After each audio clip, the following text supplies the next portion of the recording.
private na niya, walang ibang mission na set or what, sigurado, hindi mo mapipililan yan. One day, ang hanap ng kapareha yan.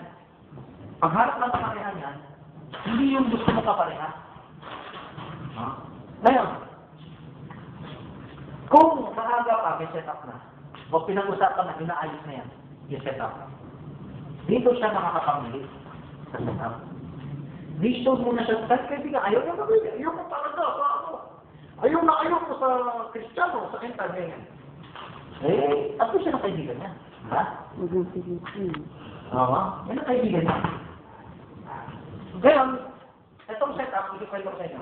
May tatlong level ng office nito. Ang unang magandang barkada is kapwa and time.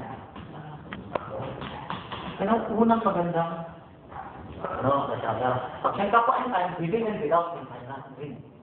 Actually niya.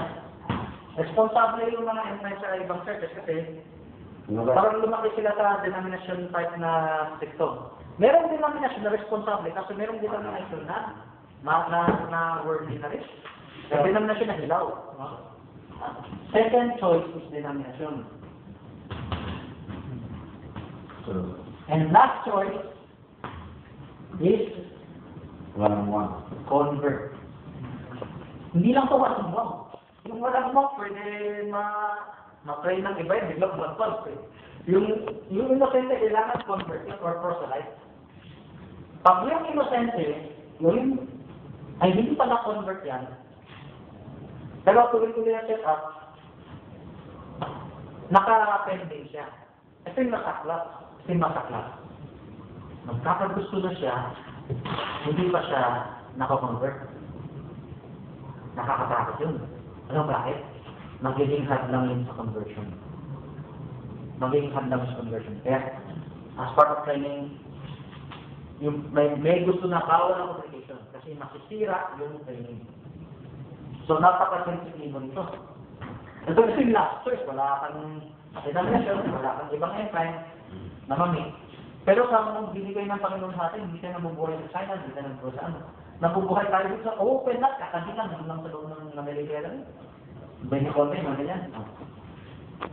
So, ano ko, paano ba pagkaganatin na set up sa isang anak? Nandiyan ang interview. Nandiyan ang nambigay, nandiyan ang makipagkaibigan, magano. Yung cellphone. Papahiran ka to cellphone, bibigyan ko to cellphone. Ito, lagi mong ka-text ha. Ibibigyan mo siya ng ka-text na pastor o Panginoon o sa ano. Then, sabihin ng ka-text niya, puro Christian muna. Ngayon, sasabihin siguro ni iba ng kapatiran natin, sobra ba naman? Bakit na ba makipagkaibigan sa hindi ano? Kapag, ito unawain ngayon nyo. Pag hindi mature ang inyong anak, tatalunan sila ng spirito. Parang yung immunity, hindi malakas ang immunity. Lilipatan yan. Kaya nga, hindi ka takatakay nakita ko 13-year-old kahit hindi yun nursing yan. Inis na inis. Kung matanda lang siya, nag-rap na. Pero wala, anak bata siya, wala siya mag-o Kaya makakul na nun. Ngayon, ganito, hindi wala pa siya rin. Mag-isip ka na advance. Kasi ang environment, hindi overnight meron yan. Matagal sinedevelop ang friendship. It takes years. Doon mo nakita ka, years na pala na pabayaan ko. Kung ang magulang is up to date, ganito, kailangan. Ano yung dating nagagawa? May record, may conference, may weekly reckoning. Ito, kung active na active lahat, no? Hindi kaya isang hukom nila, maraming nahukom, maraming nagka-counselor sa atin, no? Bakit? Bawat magulang, may kanya-kanyang folder. Bawat magulang, may kanya-kanyang antak na naabot. Kailangan mag-meeting mga hukom counselor. Tapos, pag-usapan, ano na yung ganyan. Magbibigyan tayo ang mas mature sa less mature. So, ibig sabihin, bawat magulang, hindi dapat nabakante sa next na gawin niya, parang doktor na may chart.